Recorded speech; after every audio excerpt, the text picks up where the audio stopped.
वालेकुम welcome to the code cafe. आज की इस वीडियो में आप लोगों को पाइथन में एक साइंटिफिक कैलकुलेटर बनाना सिखाऊंगा। तो ये वो इंटरफेस है जो हम आज डेवलप करेंगे। ये इसमें एक एंट्री वाला आपका साइंटिफिक कैलकुलेटर है। ये इसकी एक एंट्री है या आप इसको टेक्स्ट बॉक्स भी कह सकते हैं।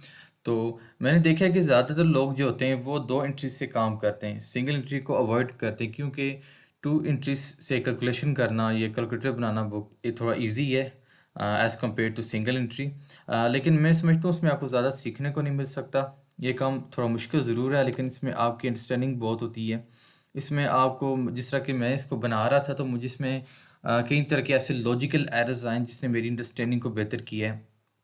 जिनको नहीं पता उनको मैं बता दूं कि एरर्स दो तरह के होते हैं। एक सिंटैक्स एरर होता है जो कि प्रोग्रामिंग सिंटैक्स की वजह से आता है, जो आपको रन टाइम पे आ जाते हैं। आपको कंपाइल टाइम पे भी उसकी लाइन लोकेट हो जाती है और आपको रन टाइम पे वो एरर आ जाता है।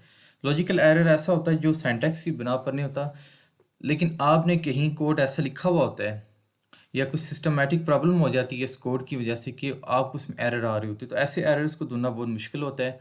वो आपको एग्जीक्यूशन के दौरान भी नज़र नहीं आती, आपको उनकी लाइन लोकेट नहीं हो पाती। तो वो एक जस्ट एक लॉजिक का एरर होता है, एक लॉजिक में मिस्टेक होती है।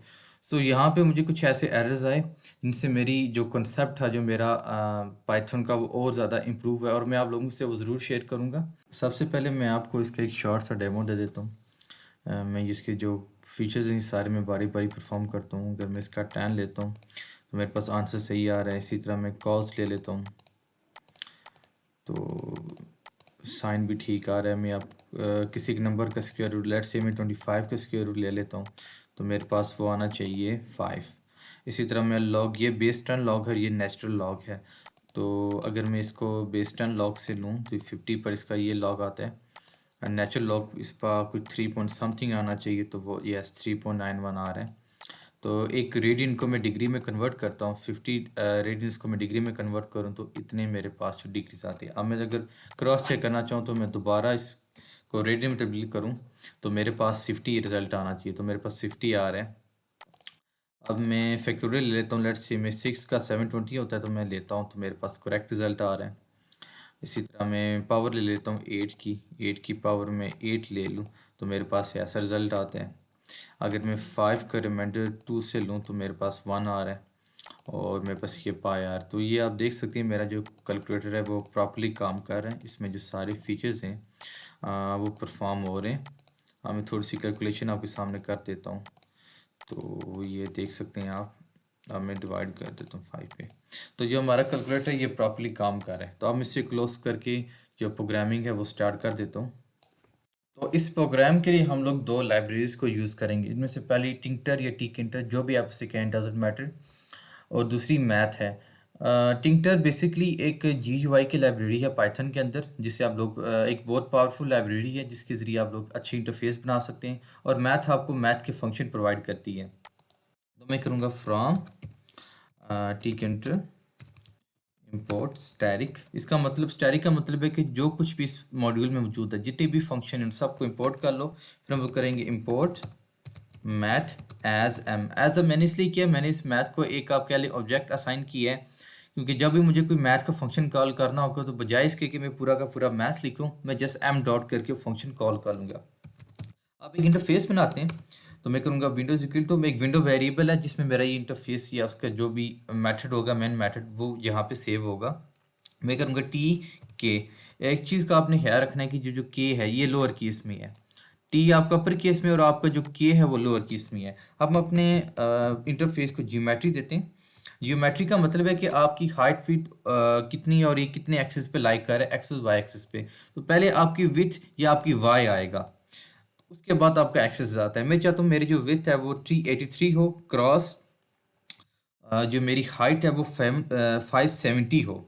इसके बाद आपको जब एक्सेस सेट करने होंगे तो आपको यहाँ पे प्लस यूज़ करना होगा। मैं करता हूँ प्लस। मैं चाहता हूँ कि मेरा जो वाई एक्सिस पे है वो 470 पे लाइक करे और मेरे एक्स एक्सिस पे ये 20 पे लाइक करे। तो मेरी जियोमेट्री सेट हो चुकी है। अब मैं इसको कॉन्फ़िगर करके एक बैकग्राउंड कलर दे देता हूँ। इसके लिए मैं करूँगा कॉन्फ़िग, उसके अंदर मैं दूंगा BG for background is equal to, अंदर में इसका टिंटर का कलर कोड लिख लूँगा ग्रे 11। ये कलर कोड मैं एक वेबसाइट आपसे शेयर कर दूंगा डिस्क्रिप्शन के अंदर, वहाँ जाके आपको टिंक्टर के जो कलर्स हैं उनका पूरा एक कलर चार्ट मिल जाएगा। अब मैं चाहता हूँ कि जो मेरा इंटरफेस है वो कोई रिसाइजेबल ना कर सके, वो फिक्स रहे। तो मैं एक फंक्शन रिसाइजेबल को कॉल करूँगा और उसके अंदर मैं 2 दफ़ा फॉल्स लिखूंगा। 2 दफ़ा क्यों? एक एक्सिस के लिए और एक वाई एक्सिस के लिए।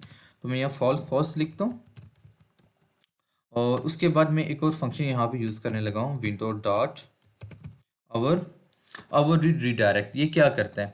जब हम इसको 1 ये ट्रू कर देंगे तो जो आपका जो टाइटल बार होता है उसको रिमूव कर देता है। जिस तरह कि आपने मेरा कैलकुलेटर देखा, उसमें टाइटल बार मैंने रिमूव किया था और एक मैंने क्लोज बटन डाला हुआ था अपने इंटरफेस को क्लोज करने के लिए। तो हम इसको आखिर में यूज़ करेंगे जब हम अपना क्लोज बटन डाल देंगे, तो हम लोग इसको अनकमेंट कर देंगे, इसको हम अपने सिस्टम में डाल देंगे।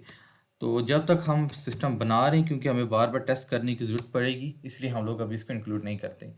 मेन लूप बेसिकली आपको जो पूरा इंटरफेस होता है उसको चलाए रखने में मदद करता है, तो ये आपको लाजमी डालना पड़ेगा। अब मैं इसको अगर रन करूं तो जो हमारा इंटरफेस है वो तैयार हो चुका है। अब अगर हम इसको चाहें तो अपनी मर्ज़ी से एक टाइटल भी दे देते हैं। मैं यहाँ पे अगर इसको टाइटल देना चाहूँ तो मैं करूँगा विंडो डॉट टाइटल, और इसके अंदर मैं कुछ भी टाइटल लिख देता हूँ। लेट्स से मैं यहाँ पे क्या लिख देता हूँ, कैल। अब इसको मैं रन करूँ तो मेरे पास जो टाइटल बार है उसमें टाइटल चेंज हो चुके हैं। अब इंटरफेस डेवलप करना स्टार्ट करते हैं। हमें एग्जैक्टली एक ऐसा इंटरफेस बनाना है। तो सबसे पहले हमें, अगर मैं इस पिक्चर में देखो तो मुझे एक एंट्री चाहिए। तो जो आपका जो इनपुट बॉक्स होता है, जिससे आप सी शार्प या बाकी लैंग्वेजेस में आप उसको टेक्स्ट बॉक्स कह देते हैं, इनपुट बॉक्स कह देते हैं, तो हम पाइथन टिंकर में उसको एंट्री कहते हैं। सबसे पहले मैं एक वेरिएबल बनाता हूँ एंट्री के नाम से। इसके अंदर मैं अपनी एंट्री को सेव करूँगा। तो सबसे पहले मुझे उस इंटरफेस का नाम देना है जिसके अंदर मैंने यूज़ करना है। तो मेरा जो मौजूदा इंटरफेस है वो विंडो है। मैंने उसी का नाम इसको पास कर देना है। इसके बाद हमने एक टेक्स्ट वेरिएबल का आर्गुमेंट पास करना है। टेक्स्ट वेरिएबल बेसिकली बताएगा कि जो आपकी एक्सप्रेशन है, जो आपका डाटा, वो किस फॉर्म में आ रहा है। ऑफकोर्स जो डाटा हमारी एंट्री में आता है वो स्ट्रिंग में ही आता है, तो मैं करूँगा एंट्री स्ट्रिंग, एक वेरिएबल यूज़ करूँगा और उसके अंदर मैं स्ट्रिंग वार को पास कर दूँगा, वार। और ये वेरिएबल मैं अपने इस आर्गुमेंट को पास कर लूँगा।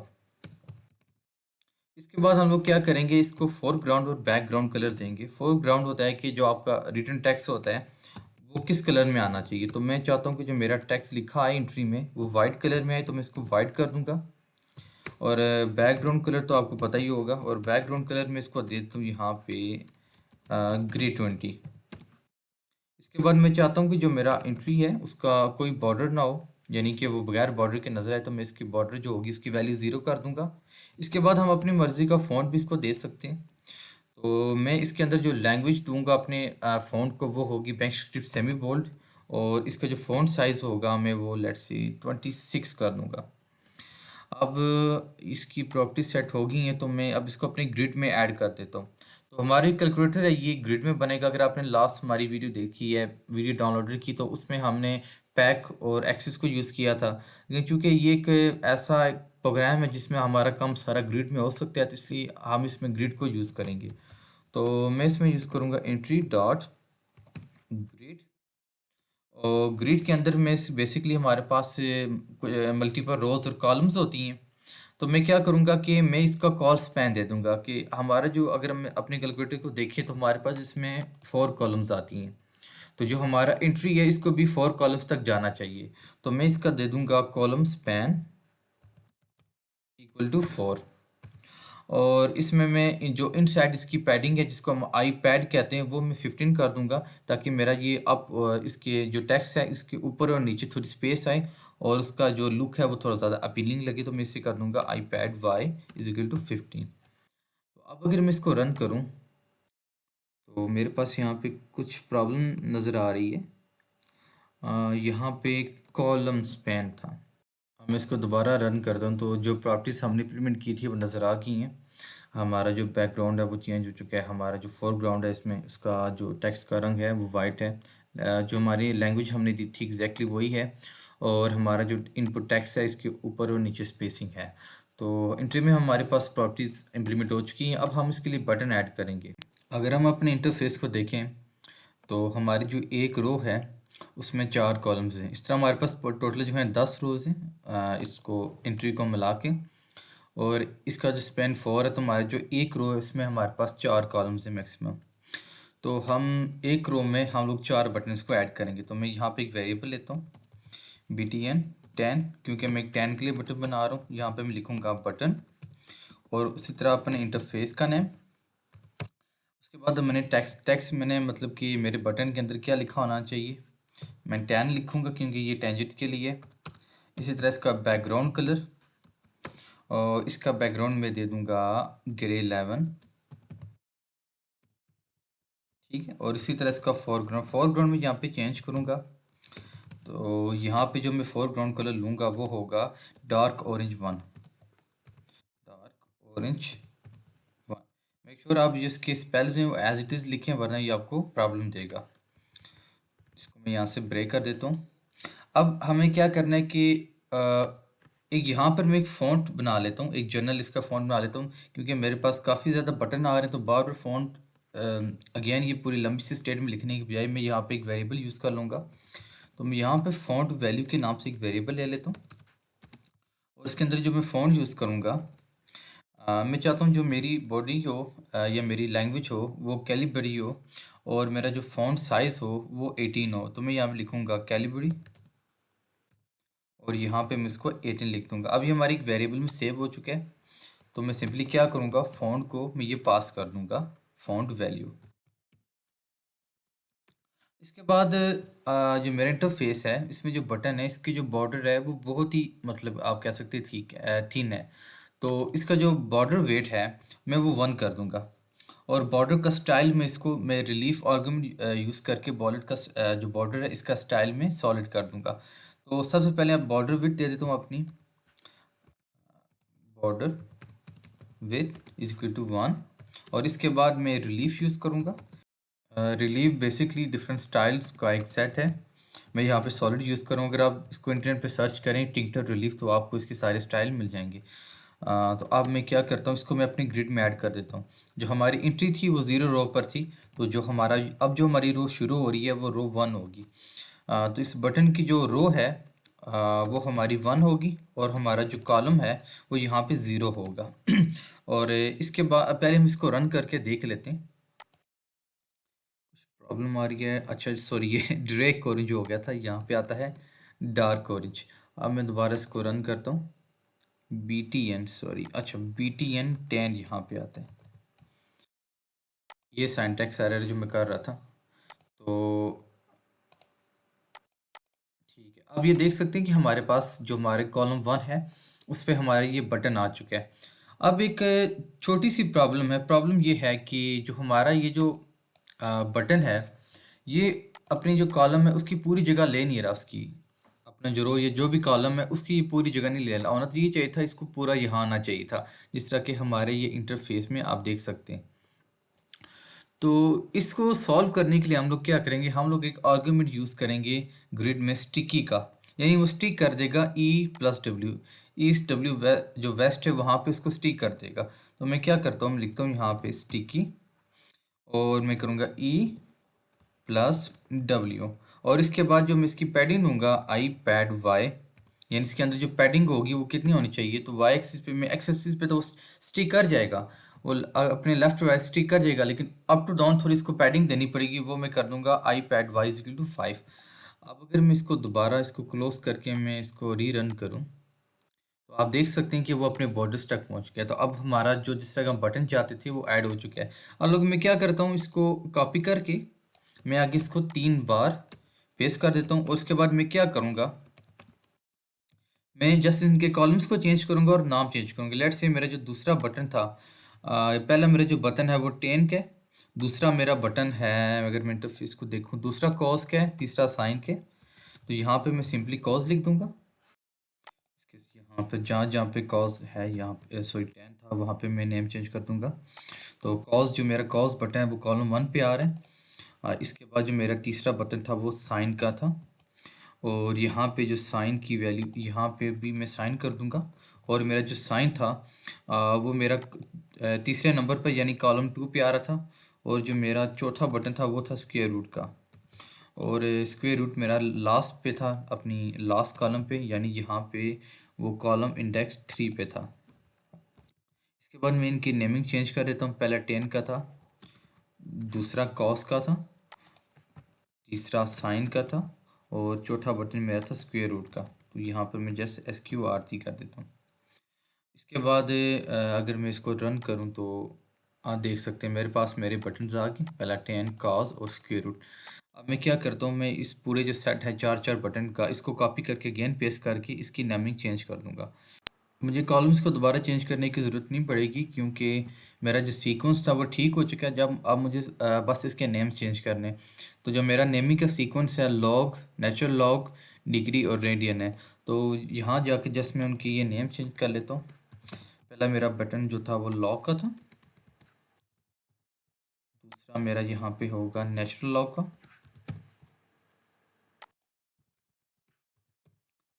तीसरा मेरा होगा यहाँ पे डिग्री का, और चौथा मेरा होगा रेडियन का। रेडियन के लिए हम लोग RED यूज़ करेंगे, रेड। अब मैं इनके जो टेक्स्ट हैं वो भी चेंज कर देता हूँ। इसको मैं कर दूंगा लॉग, इसको मैं कर दूंगा LN नेचुरल लॉग, और इसे मैं कर दूंगा DEG फॉर डिग्री, और SQRT को मैं कर दूंगा रेडियन। अब इसको अगर दोबारा रन करता हूँ, सॉरी मैंने यहाँ पे रोज़ को चेंज नहीं किया था, मुझे यहाँ पे रोज़ को चेंज करना पड़ेगा। मेरा लॉग से मेरी यहाँ पे रो 2 आएगी, क्योंकि हमारा जो पहला सेट था, जो हमारे पहले चार बटन थे वो रो 1 पे थे। अब जो हमारी नई एंट्रीज आएंगी वो रो 2 पे आएंगी, और इससे नेक्स्ट हमारी रो 3 पे। अब अगर मैं दोबारा इसको रन करूँ तो आप देख सकते हैं कि मेरे पास ये बटन आ गए, log, base 10, natural log, degree और रीडिंग का। अब मैं इस तरह एक बार दोबारा इनको कॉपी पेस्ट करके मैं रो 3 में डालूंगा। इसको पेस्ट कर देता हूँ, और मेरे पास अब जो नेमिंग का सीक्वेंस है वो फैक्टोरियल, पावर, रिमाइंडर और पाई है। और मेक श्योर कि हम पहले यहाँ पे अब ये काम करते हैं कि अब सबसे पहले हम इनके रोज को 3 कर देते हैं। मैंने वीडियो पॉज करके इन सब की कॉलम्स को 3 कर दिए थे, 2 से 3 कर दिया था। मैंने सबके नेम चेंज कर लिए। पहला फैक्टोरियल का बटन, उसके लिए मैंने FAC लिख दिया है। दूसरा पावर का, तीसरा रिमाइंडर का, चौथा पाई का था। तो मैंने इसके अकॉर्डिंग सब में टेक्स्ट भी अपने मुताबिक दे दिए थे। फैक्टोरियल के मैंने फैक्ट लिख दिया, पावर के लिए मैंने पाव लिख दिया। इसी तरह रिमाइंडर के लिए मैंने शॉर्टकट REM, और पाई के लिए पाई लिख दिया। अगर आप भी इनको रन करता हूँ तो मेरे पास एक ऐसा इंटरफेस आ जाएगा जो कि हमारे जो रिक्वायर्ड इंटरफेस है उसके करीब करीब पहुँच रहा है। अब हमारे पास आगे 2 बटन आएंगे। जो हमारे नेक्स्ट रो है, रो नंबर 4, उसमें हमारे पास 2 बटन आएंगे, जिसमें से हर एक जो बटन है उसके पास कॉलम स्पैन 2 का है। तो हम क्या करते हैं, यहाँ से एक इसको क्लोज करेंगे, और यहाँ से कोई एक मैं बटन कॉपी कर लूँगा, और बाद में उनको रीनेम कर दूँगा। तो मैंने यहाँ पे 2 बटन ले लिए। मैंने क्या किया, पहले बटन का नाम मैंने BTN क्लियर रखा, उसके अंदर मैंने अपना जो टेक्स्ट था उसको सी कर दिया। और यहाँ पे जो मैंने कलर यूज़ किया है इस बटन के लिए, बैकग्राउंड कलर आपने देखी थी, ये जो कलर थोड़ा डार्क है, जिस तरह मैं पहले भी बता चुका हूँ। इसके लिए मैंने थोड़ा सा डार्कर ग्रे 5 यूज़ किया है, तो इसका कलर कोड ग्रे 5 है। बाकी सब कुछ ठीक है। बस यहाँ पे मैंने इसका जो कॉलम स्पेन है, क्योंकि आप देख सकते हैं कि ये जो बटन है ये 2 कॉलम्स की जगह, इनमें से जो दोनों बटन है ये 2 कॉलम्स की जगह ले रहे हैं। तो इस दोनों का जो मैंने कॉलम स्पेन लिया वो 2 लिया है। और जो पहला, ऑफ कोर्स जो पहला बटन है वो 0 कॉलम से स्टार्ट हो रहा है और कॉलम 1 तक जा रहा है। तो इसका जो मैंने स्टार्ट पॉइंट लिख दिया है वो रो 4 और कॉलम 0 है। दूसरा बटन हमारा बैक स्पेस का है, जिसका टेक्स्ट मैंने B लिख दिया है, और इसका कलर भी ग्रे 5 है। और ये भी कॉल स्पेन 2 ले रहा है, लेकिन ये कहाँ से स्टार्ट हो रहा है, अगर हम इंटरफेस को देखें, ये पहला बटन 0 और 1 कॉलम तक चल रहा है, और दूसरा बटन 2 और 3 कॉलम तक चल रहा है। तो इसके लिए मैंने जो इसकी स्टार्टिंग पोजीशन कर दिया वो कॉलम 2 कर दी है। अब अगर मैं इसको रन करूँ तो ये देखिए मेरे पास ये 2 बटन आ गए, उसी सीक्वेंस में आ गए जिसमें मैंने यहाँ पे कॉलम स्पेस को दिया था। अब हम क्या करते हैं, हमारे पास ऊपर का काम सारा हो गया, साइंटिफिक जो जितने भी हमारे पास बटन थे। अब हमने क्या करना है कि ये नंबर्स, और नीचे इनके या साइड पे जो हमारे पास एक कैलकुलेशन की कॉलम है, हमने वो ऐड कर देनी है। तो इसके लिए मैं क्या करता हूँ, अगेन मैं ऊपर से कोई एक सेट ले लूँगा नंबर्स का, जिस तरह कि मैंने यहाँ से ये 4 आखिरी उठा, यहाँ से मैं बटन उठा लूँगा और इसी को रीनेम कर दूँगा। तो अब मैं यहाँ पे इसे पेस्ट कर देता हूँ, मैंने बटन को रीनेम कर दिया था। तो पहला बटन मैंने 7 का किया। ये सारा सीक्वेंस इस तरह चलेगा। फ़र्क कहाँ आएगा, यहाँ आपने रो चेंज करनी है। अगर लास्ट रो आपने 4 ऐड की थी, यहाँ पे आपको रो 5 ऐड करनी पड़ेगी। तो मैंने इन सब की रोज चेंज की हैं। इन सबको 5 5 रो मैंने कर दिया है। इसके अलावा मैंने इनका नेम चेंज किया है। बिटवीन 7 तो मैंने 7 किया है, 8 है 8 किया है, बिटवीन 9 के लिए टेक्स्ट 9 किया है, डिवाइडर के लिए मैंने यहाँ डिवाइडर का सिंबल डाल दिया है। और यहाँ पर मैंने लास्ट बटन मैंने एक थोड़ी सी और चेंजिंग की है। वो ये थी कि जो मेरी ये रो है, रो 5 है, उसका जो आखिरी कॉलम था इस इंटरफेस में उसका बैकग्राउंड था ग्रे 5।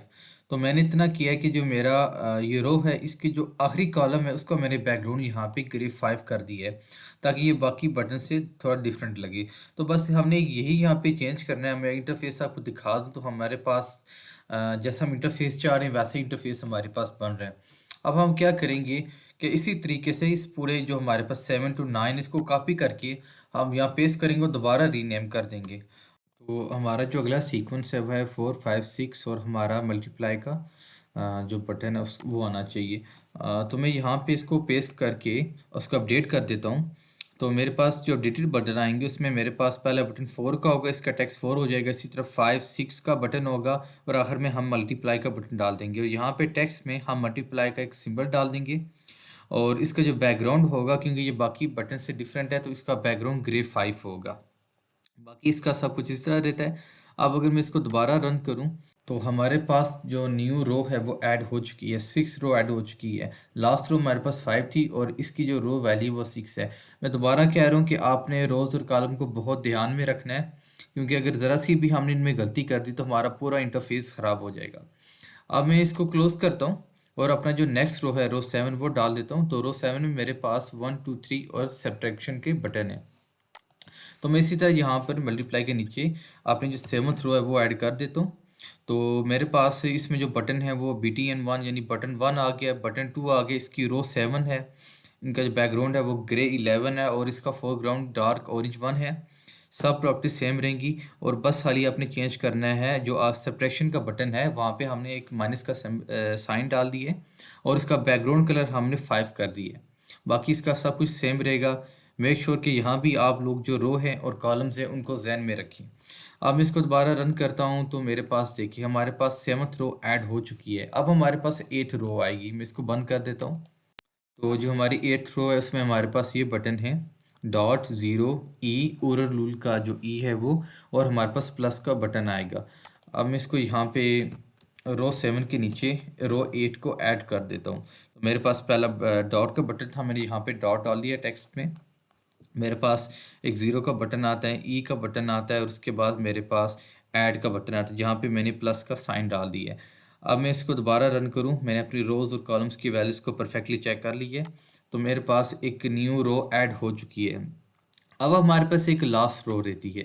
अगर हम इस रो को देखें तो इसमें जो हमारे पास दो बटन हैं, एक इक्वल का बटन है जिसका कॉल स्पैन जो है या कॉलम स्पैन आपका 3 है, और आपका जो दूसरा बटन है उसका कॉलम स्पैन 1 है। बटन 1 उसका जो बैकग्राउंड कलर है वो आपका डार्क ऑरेंज 1 है और फोरग्राउंड उसका वाइट है।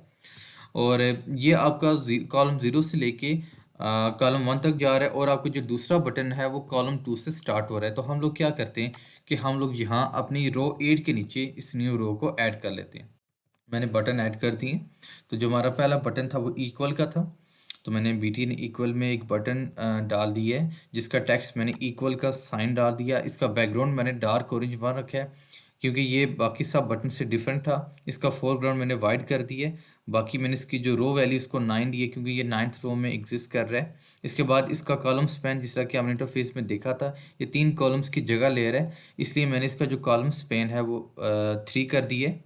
उसके बाद मैंने दूसरा क्लोज का बटन डाला। क्लोज का बटन उसमें मैंने टेक्स्ट में क्लोज लिख दिया। उसका बैकग्राउंड मैंने ग्रे 5 कर दिया है। फोरग्राउंड उसका बाकी बटन्स की तरह डार्क ऑरेंज 1 है। बाकी ये भी 9th रो में है और ये कॉलम 3 से शुरू हो रहा है। अगर हम इंटरफेस को देखें तो 0 से लेकर 2 तक हमारा जो बटन 1 है वो जगह ले रहा है और कॉलम जो हमारा 3 है 4th कॉलम उसमें हमारा क्लोज का बटन आ गया। अब मैं अगर इसको दोबारा रन करूँ तो हमारा जो इंटरफेस है वो पूरे का पूरा तैयार हो चुका है। अब हम क्या करेंगे, इन सब बटन्स के लिए हम फंक्शनैलिटीज ऐड करेंगे। सबसे पहले हम लोग अपने क्लोज के बटन के पीछे फंक्शनैलिटी डालेंगे, फिर हम अपनी जो बैक स्पेस और अपनी क्लियर का बटन है इसको ऑपरेशनल करेंगे। तो जिस तरह जावा और सी शार्प में हमारे पास ऑन क्लिक के ऑप्शंस होते हैं, ऑन क्लिक के मेथड के नीचे हम वो फंक्शनैलिटी या वो सेट ऑफ एक्शन डाल देते हैं जो उस बटन के नीचे परफॉर्म होना होता है। तो हमारे पास यहाँ कमांड होता है। यहाँ हमारे पास दो तरह के फंक्शन, लेट्स से पहले मैं एक क्लोज के लिए एक मैं फंक्शन बना लेता हूँ। मैं क्या करूँगा कि मैं यहाँ फंक्शन के लिए हम लोग डेफ जी एफ यूज़ करते हैं पाइथन के अंदर। मैं लिखता हूँ क्लोज, और इसके नीचे मैं क्या करूँगा, विंडो डॉट डिस्ट्रॉय का मेथड यूज़ कर लूँगा। ये क्या करेगा, जब भी ये क्लिक होगा तो ये विंडो को इस बटन के जरिए या मेरी जो इंटरफेस है इस बटन के जरिए क्लोज कर देगा। और यहाँ पर अगर मैं इसको पास करना चाहूँ, क्योंकि ये बगैर किसी पैरामीटर के है, तो मैं इसको ऐसे पास करूँगा, मैं लिखूंगा कमांड, कमांड का कीवर्ड यूज़ करूँगा और उससे वो फंक्शन पास कर दूंगा। यहाँ मैंने चीज़ का ध्यान रखना है कि इसमें कोई पैरामीटर नहीं है, तो मैंने जस्ट यहाँ पे फंक्शन का नेम लिखना, आगे टपल्स नहीं डालनी है। पैरामीटर वाले फंक्शन को डील कर हम आगे सीखेंगे, वो हम एक लैम्डा लैम्डा के जरिए परफॉर्म करते हैं। लेकिन अभी हमने जस्ट इस बटन को देखना है। तो अगर अब मैं इसको इसको रन करता हूँ, तो मेरे पास यहाँ क्लोज पे इंटरफेस क्लोज हो रहा है, यानी कि मेरा जो इंटरफेस ऑपरेशनल हो चुका है। अब मैं इसको अपने ओवर रीड के जो फंक्शन है इसको मैं ऑपरेशनल कर देता हूँ, क्योंकि अब हमें अपने टाइटल बार की ज़रूरत नहीं है। अब अगर मैं इसको रन करूँ तो मेरे पास जो मेरा टाइटल बार है रिमूव हो जाएगा और मेरा क्लोज बटन भी काम कर रहा है। अब हमें क्या करना है कि हमारा जो बैक स्पेस है और हमारा जो क्लियर है, हमने उसके लिए भी मेथड बनाने हैं। तो पहले सबसे पहले मैं बनाता हूँ अपने क्लियर के लिए। तो मैं यहाँ पे जस्ट क्लियर लिखूंगा। क्लियर के साथ हमने क्या, एंट्री में से जब हमने डेटा रिमूव करना होता है हम उसके लिए डिलीट यूज़ करते हैं। मैं करूँगा एंट्री डॉट डिलीट, और इसके अंदर दो आर्गुमेंट, जीरो का मतलब है जीरो इंडेक्स से रिमूव करो, और एक और हम आर्गुमेंट पास करेंगे यहाँ एंड। एंड का मतलब होगा जीरो से लेके जितनी लेंथ है सबको क्लियर कर दो, और इसे मैं पास कर दूंगा क्लियर के बटन को। यहाँ पर मेरे पास क्लियर का बटन यहाँ ऊपर कहीं था। हाँ, अब इसको मैं कमांड दे दूंगा क्लियर की, क्लियर। अब हम इसको रन करता हूँ, और यहाँ पर मैं कुछ लेट से डेटा लिख देता हूँ, और यहाँ पे मैं क्लियर करता हूँ तो मेरे पास क्लियर का बटन काम कर रहा है। अब बैक स्पेस, बैक स्पेस के लिए हम अगर देखें तो हमारा ये फंक्शन काम कर जाएगा। देखें, जब हमने डिलीट पर जीरो किया तो वो 0% डिलीट किया था। मैं अगर आपको यहाँ से दिखा दूँ, मैं कहता हूँ डेफ और यहाँ पे बैक यूज़ कर लेता हूँ, और इसके अंदर मैं लिखता हूँ एंट्री डॉट डिलीट, और यहाँ पे जस्ट अगर मैं ज़ीरो भी पास करता हूँ, और इसे मैं पास कर देता हूँ अपने बैक स्पेस के बटन को। यहाँ पे मैं कमांड देता हूँ इसको बैक की, तो अब मैं यहाँ पे बैक डाल देता हूँ। अब क्या हो रहा है, अगर यहाँ पे मैं कोई नंबर्स लिखता हूँ और बी को दबाता हूँ, वो क्या कर रहे हैं, वो जीरो इंडेक्स पे डिलीट करेगा, 5 को करेगा, 4 को, 5 को, क्योंकि हमने इसको कंडीशन ही ये दी है कि जीरो इंडेक्स पे जो डेटा है उसको डिलीट कर दो। और हमने बारी बारी डिलीट करवाना, इसलिए हम लोग ये वाली कमांड भी नहीं दे सकते। तो अगर मैं किसी तरीके से जो मेरा लास्ट नंबर होगा, अगर मैं आपको दिखा दूं, लेट्स सी मेरे पास वैल्यूज हैं, मुझे अगर इसकी पोजीशन पता चल जाए, अपडेटेड पोजीशन, तो मैं इसको इसी मेथड के जरिए डिलीट कर सकता हूं बगैर कोई लंबा चौड़ा काम किए। तो मैं क्या करूंगा, इसकी लेंथ फंक्शन लगा के इसकी जो आखिरी इंडेक्सेस को ढूंढूंगा। मैं किस तरह करूंगा, यहाँ पे मैं लिखता हूँ लास्ट नंबर, और इसके अंदर मैं क्या करूंगा, मैं लेंथ का फंक्शन यूज करूंगा, लेंथ, और इंट्री, इंट्री डॉट, इंट्री से कोई वैल्यू लेने के लिए हम गेट का फंक्शन यूज करते, तो मैं जो इंट्री के अंदर जितनी भी स्ट्रिंग है वो ले लूंगा और इसको पास कर दूंगा। ये लेट से मेरे पास, अगर मैं इसको रन करूं तो मेरे पास ये दो दो नंबर्स हैं, तो ये इसको लेके काउंट करके बता देगा कि इसके स्ट्रिंग में दो नंबर्स हैं। लेकिन एक मसला है, हमें यहाँ पे क्या चाहिए, हमें यहाँ पे इंडेक्स चाहिए। अगर मैं इसको डायरेक्टली वैल्यू पास कर दूंगा तो वो क्या करेगा, वो इसको दो पास करेगा कि मेरी जो लास्ट पोजीशन है स्ट्रिंग की वो दो है। तो हमें यहाँ जो हमारी इंडेक्सिंग है, क्योंकि वो जीरो से स्टार्ट होती, तो हम यहाँ पे जस्ट एक माइनस ऐड कर देंगे। वो क्या करेगा, अब मैं आपको समझाता हूँ। तो जब आप यहाँ पे लेट्स से कोई वैल्यू ऐड करती हो 2 3 4, तो इसने क्या किया है, ये पहले गिनेगा कि इसकी जो स्ट्रिंग की लेंथ कितनी है, ये कहेगा 1 2 3, ठीक है। लेकिन अगर यहाँ पे इसको 3 ये पास कर देता है, तो वो क्या करेगा, वो यहाँ की इस वैल्यू को ढूंढना शुरू कर देगा, क्योंकि हमारे पास स्ट्रिंग में जीरो से इंडेक्सिंग शुरू होती है और बाय इसकी लेंथ तो 3 है, लेकिन ये आपकी बाय इंडेक्सिंग यहाँ जीरो इंडेक्स पे है, और जीरो ये 1 इंडेक्स पे, और ये 2 इंडेक्स पे है। तो आपको इसको टू वैल्यू देनी होगी। तो उसका तरीका क्या है कि आप जस्ट इसकी जो टोटल लेंथ है उसमें -1 कर दो, ताकि आपके पास सही इंडेक्स की वैल्यू आ जाए। अब अगर मैं यहाँ से इसको बैक स्पेस करता हूँ, तो ये बार बस्टिंग रेट करके आस्ता आस्ता मेरी जितनी भी वैल्यूज हैं उनको एक एक करके रिमूव करता जाएगा। अब हम लोग क्या करते हैं, हम लोग एक प्रेस का बटन बनाएंगे। प्रेस क्या करेगा, जो आपके बाकी बटन हैं उनको ऑपरेशनल करेगा। जैसे कि ये बटन्स नहीं चल रहे हैं, तो इनके पीछे हम एक फंक्शनैलिटी डालेंगे, ताकि यहाँ जब हम इनको प्रेस करें तो यहाँ पे कुछ शो हो। मैं इसे क्लोज करके एक प्रेस का बटन यहाँ पे डाल देता हूँ। मैं करूँगा DEF प्रेस। इसके अंदर आर्गुमेंट होगा इनपुट का, क्योंकि हमारे पास दो तरीके हैं कि हम या तो बारी बारी हर एक फंक्शन के पीछे एक मेथड डाल दें, जो कि बहुत लंबा काम है, या फिर हम एक जनरल मेथड बना लें कि जब भी ये बटन क्लिक हो वो कॉल हो और वहाँ पे वो एक इनपुट टेक्स्ट पास कर दें। तो मैं क्या करता हूँ, यहाँ पर मैं एक यूज़ करूँगा एंट्री डॉट इंसर्ट, और यहाँ पे मैं वो इंडेक्स दे दूंगा और इनपुट दे दूंगा। लेकिन अगर देखिए, अगर मैं यहाँ पे जीरो इंडेक्स दे देता हूँ, लेट्स से यहाँ पे मैं एक जीरो इंडेक्स दे रहा हूँ, ठीक हो गया, और वो मैं करके से रन करूंगा और यहाँ पे वैल्यू पास करूंगा, तो क्या होगा, लेट्स से आप वैल्यू चाहते हैं 1 2 3 ऐसे डालना चाहते हैं। लेकिन अगर अभी मैं जीरो इंडेक्स दे रहा हूँ, तो वो क्या करेगा, आपने 1 ऐड कर दिया, 2 यहाँ पे ऐड करेगा, 3, क्योंकि आपकी जीरो इंडेक्स पे वैल्यूज ऐड हो रही हैं। लेकिन अगर मैं देखूं कि मुझे अगर पता चल जाए किसी तरीके से कि मौजूदा इंडेक्स के आगे कौन सा इंडेक्स है और वही मैं इसे पास कर दूं, तो उस तरह मुझे अपनी प्रॉपर पोजीशन में वैल्यू ऐड हो सकती है। तो मैं इसके लिए क्या करूंगा, मैं यहाँ पे लेंथ का फंक्शन यूज करूंगा। मैं करता हूँ length is equal to len। Again मैं करूंगा एंट्री डॉट गेट। यहाँ पे मैं माइनस नहीं लगाऊंगा, क्यों, देखिए मैं चाहता हूँ मुझे नेक्स्ट जो वैल्यू वो मिले। अगर मैं इसको रन करूँ तो मैं चाहता हूँ 7 से यहाँ पर मैं लिख लेता हूँ 7। 7 मेरा जीरो इंडेक्स पे है, ठीक है, और मुझे 1 इंडेक्स की वैल्यू चाहिए। अगर मैं इसी मेथड को यूज करता हूँ, वो क्या करेगा, इसको काउंट करेगा।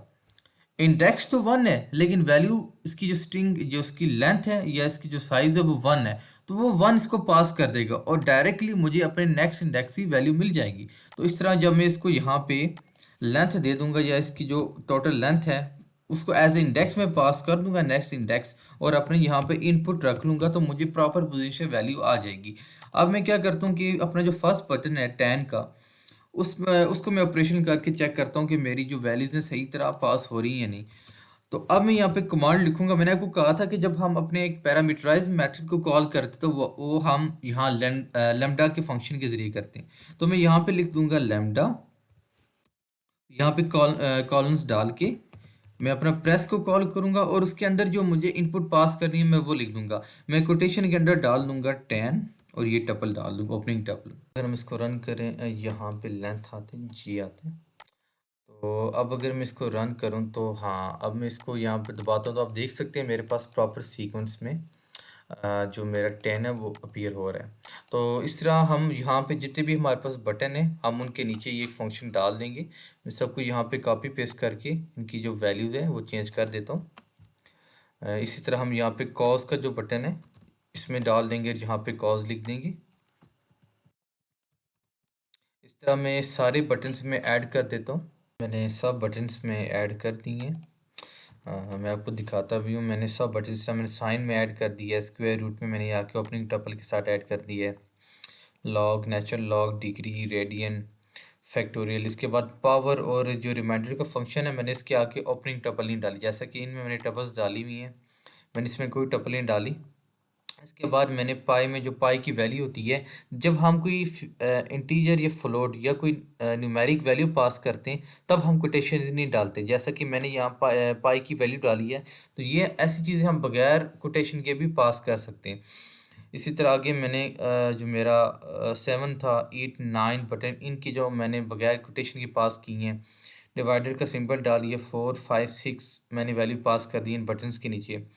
फिर मैंने अपनी मल्टीप्लिकेशन का सिंबल पास किया है। इस तरह मैंने तमाम जो मेरे बटन थे उनके अकॉर्डिंग मैंने वहाँ पे वैल्यूज़ या नंबर पास कर दी। जिस तरह कि मैंने डॉट के नीचे डॉट पास की है, माइनस के नीचे माइनस का सिंबल, और ये जो ई का बटन था उसके नीचे जो मैंने जो इक्वल एक कांस्टेंट होता है मैथमेटिक्स का, ये उसकी वैल्यू होती है, ये मैंने यहाँ पे पास कर दी। आप ये वैल्यूज़ इंटरनेट से भी देख सकते हैं।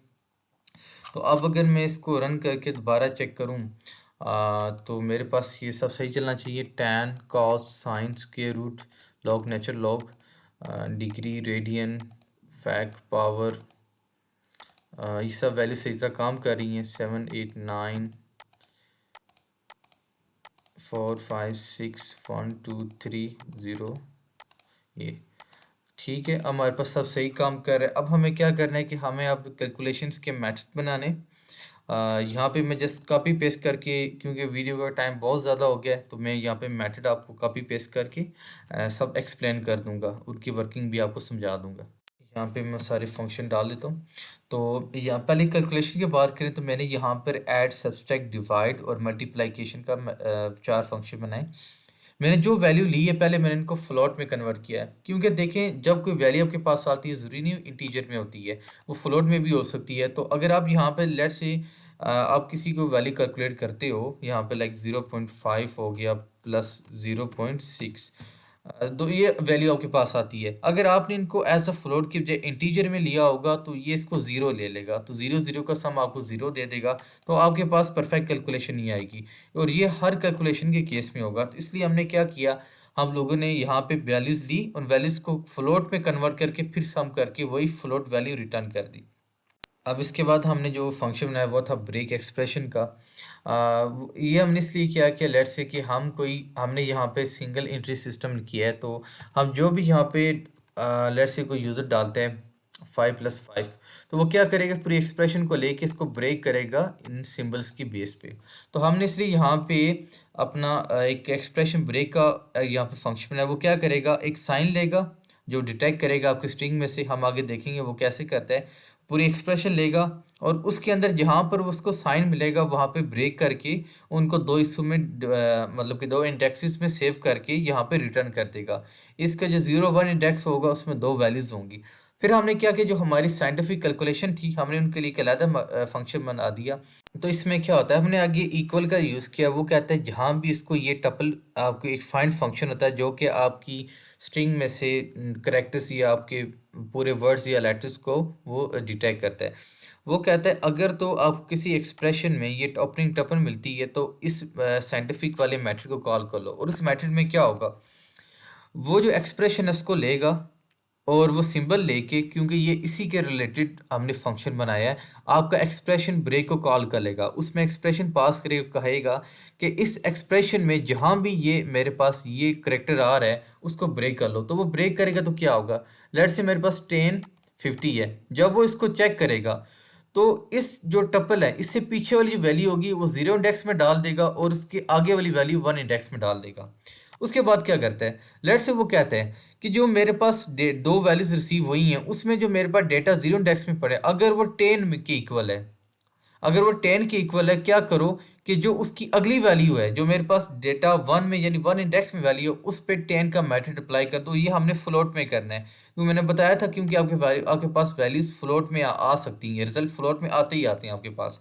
तो इसी तरह हमने क्या किया, अगर वो कॉस के इक्वल है तो कॉस का मेथड, साइन का इक्वल है साइन का मेथड, स्क्वायर रूट के इक्वल है तो स्क्वायर रूट का फंक्शन लगा दो, लॉग के इक्वल है तो आपका बेस 10 लॉग लगा दो, अगर आपका नेचुरल लॉग है तो वो भी आप लगा दो।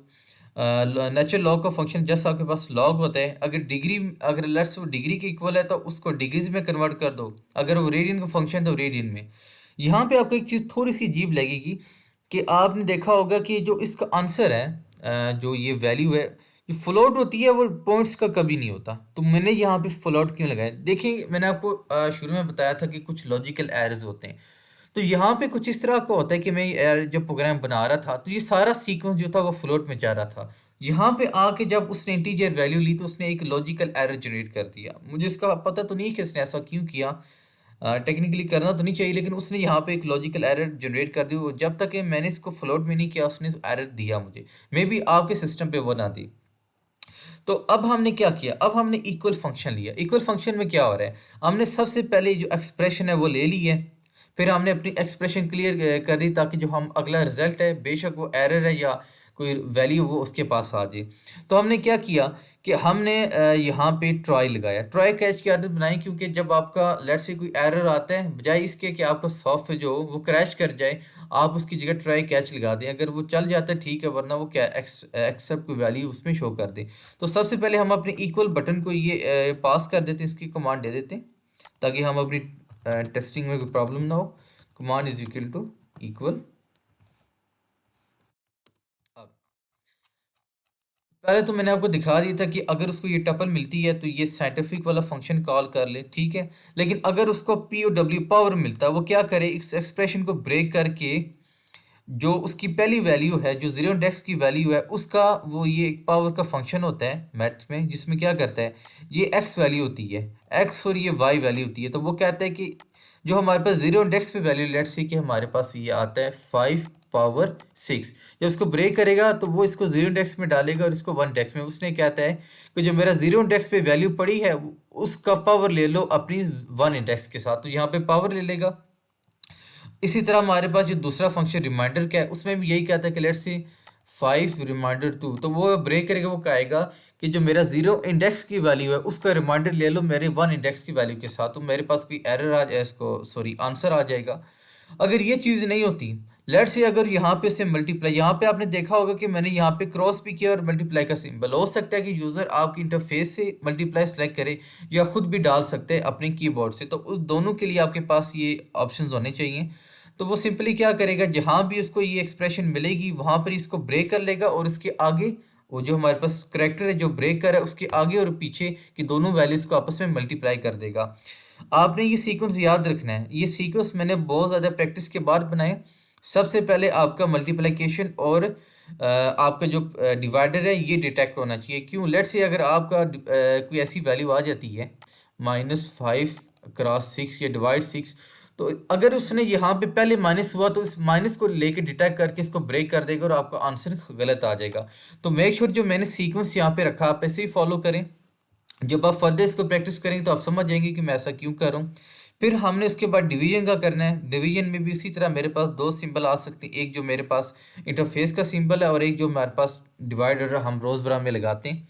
जहाँ भी इन दोनों में से कोई भी करेक्टर से मिलेगा वो उसको डिवाइड कर देगा, उसको स्प्लिट कर देगा और उसकी आगे और पीछे की वैल्यूज को आपस में डिवाइड करा देगा।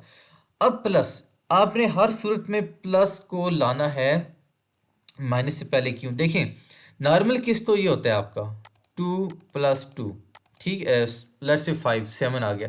लेकिन अगर आपके पास कोई ऐसी एक्सप्रेशन आ जाती है, अगर मैं आपको दिखाऊं तो मैं 8 पावर 64, ऐसे एक्सप्रेशन आ जाए जहाँ पे आपके पास ये ज़ाहिर कैरेक्टर रेस पावर 57, अगर ऐसा कोई केस आपके पास आ जाता है वो तो आपके लिए बहुत एक मैं कहता हूँ प्रॉब्लम क्रिएट करेगा। अगर हम आपने अपने फाइंड या स्प्लिट के फंक्शन से यूज़ करते हैं, यहाँ पे आपके पास बहुत ही प्रॉब्लम आनी है।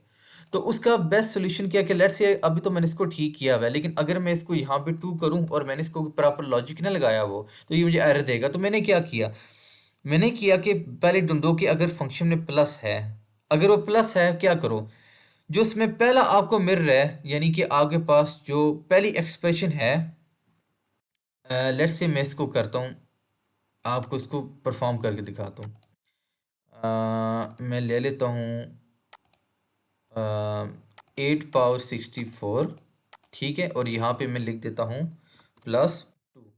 वो क्या करेगा, वो क्या कहता है, वो कह रहे देखें अगर आपके पास यहाँ पे पहला अगर आपको प्लस मिला है, अगर आपको यहाँ पे पहला प्लस मिल गया, ठीक है, उसके बाद मतलब क्या करें, आपने चेक कैसे करना है कि जी हाँ ये किसी एक्सप्रेशन का मतलब 10 का प्लस है, ये आपका ऑपरेटर है।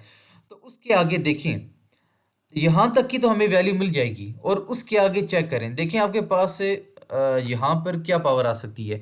इसके आगे मैक्सिमम देखिए 1 2 और 3 4, मैक्सिमम जो इस ऑपरेटर के आगे 4 वैल्यूज होती हैं, यानी 4 इंडेक्स होती हैं, इन्हीं में से किसी के अंदर ऑफ कोर्स इसको लाई करना चाहिए।